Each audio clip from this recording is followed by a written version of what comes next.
A-levels have started and the biology exam is right around the corner. It may seem too late to start if you haven't already, but I promise you, it's better late than never. As they say, the best time to plant a tree was 20 years ago, but the next best time is now. Hi, my name's AliMahdi. I'm a year 13 student studying biology, chemistry and maths at A-level. Now I'll be sitting my A-level biology exam in a few weeks' time, so I want to share with you my strategies for revision and how I'm preparing for my A-level exams as they come just around the corner. Now my first point of call when nearing exam season is doing the blurting method, or as people call it, a brain dump. I've spoken about this technique before and I'll talk about it again because it's just so effective. Essentially what it is I'll go through every single spec point within my specification and get a blank piece of paper and write down everything I know on that topic. This is great because it's testing myself and an example of active recall. Then what I'll do is I'll go through my textbook and plug in any gaps that I may have missed when doing the brain dump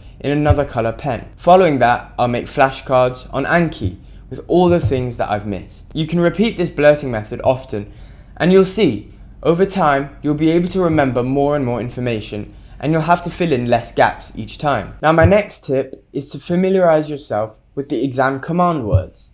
Now this is a tip that no one ever mentioned, but it is so important, especially for biology. In biology, it can be very difficult to actually understand what the question is asking you. Exam boards publish a list of command words that could come up in an exam and what each of them mean. So for example, when the question says to describe, to analyze, explain, interpret, it can be very helpful to look at these words and their meanings.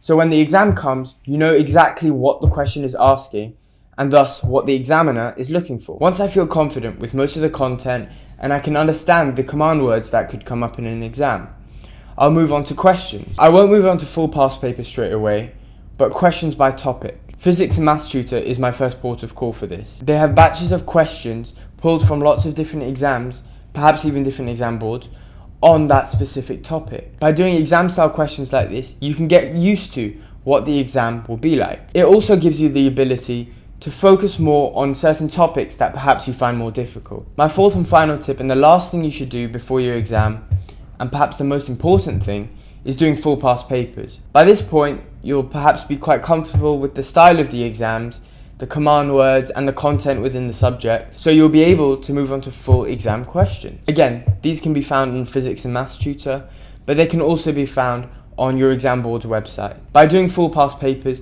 you get the real feel of what the exam will be like. Remember, revision is not something that can be done overnight.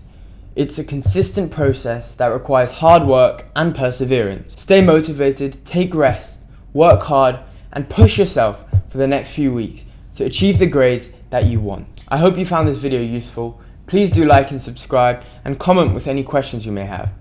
And good luck on all your exams.